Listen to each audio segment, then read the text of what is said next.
Alright, y'all, we have another restoration to do. Now this one I don't know much about. I haven't researched it a lot, but as I'm doing it, I'll do that at nighttime. Now this one's in pretty good shape. Now I do know it's some kind of a bush knife.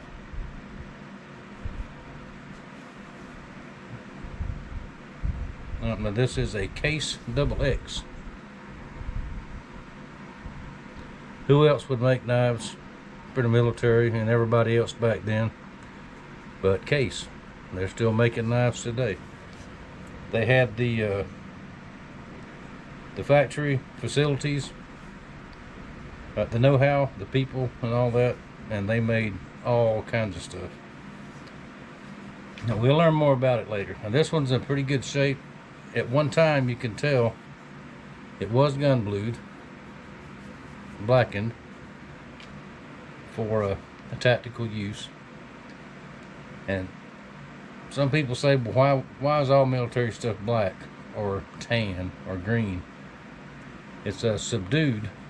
If you're in a jungle or anywhere, pull out your knife, machete, bayonet, whatever, to cut something, you don't want that thing shining.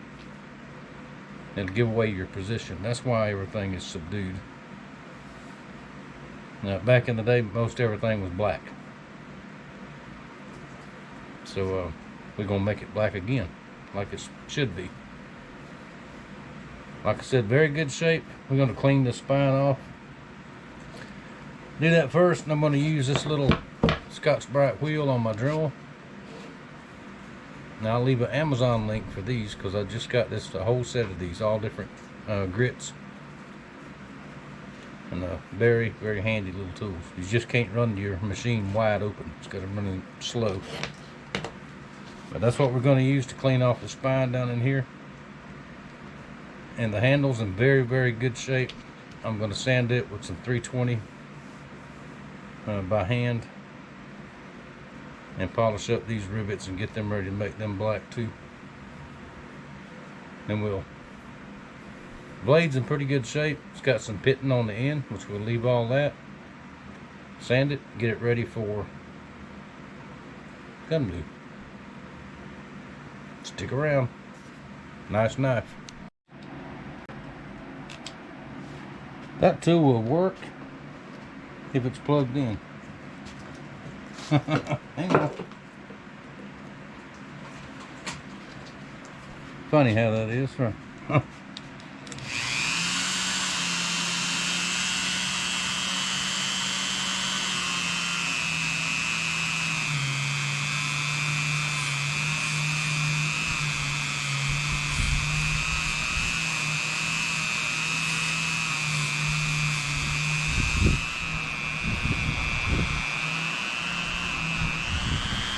Feed it up just a knot. There we go.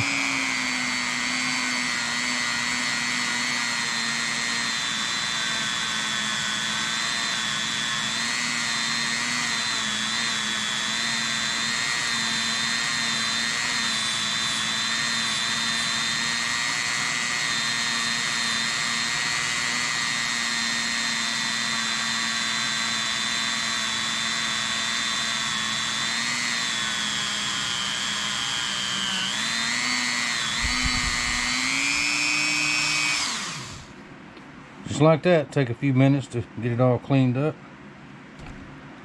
May have to go to a little bit higher grit. That one's very, very soft. Just keep on working it. This one's coming along really nicely. The blade's already done. Should have showed you that, shouldn't I? But we'll see it in a little bit.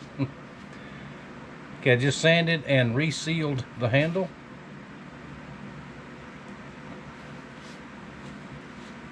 Don't know what kind of wood that is. Could be oak, red oak maybe. But anyway, got the rivets re-blued. Alright, this will have to dry for a few hours. In this case, it's going to dry overnight, and we'll put the second coat on there, and then the third coat. While I put it up, I'll make sure there's no runs.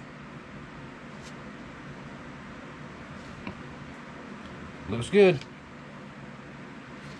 We'll see it again tomorrow. There we go. The case XX. All finished. Dried overnight. Boy, that blade came out very, very, very nice. Handles resealed. Came out very, very, very pretty. There we go.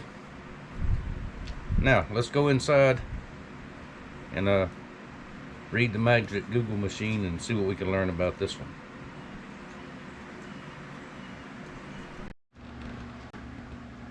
Alright, we'll look at my website a little bit. Just the front page there. I can't find much history at all on this Case XX bolo knife, other than it is a pilot's bailout survival machete. That's what they're calling it. It's grouped in the same category as most all of the bolo knives from World War II. But we do know it was made by Case XX, and it should actually have a metal shield instead of a scabbard that fits over the blade, part of the blade. Of course, ours don't have that. But it's just one of those there were so many different knives made back then. This one didn't get that I can find anyway, much of a history thing wrote on it. But very nice piece, very collectible. They are selling for $250 to $300, $350 somewhere in there, from everything I can tell. So very nice knife, very collectible, and I hope y'all enjoyed watching me work on it. It was in good shape. Now it's in better shape, and I thank y'all for watching. I thank you for your support, and I'll see y'all next time.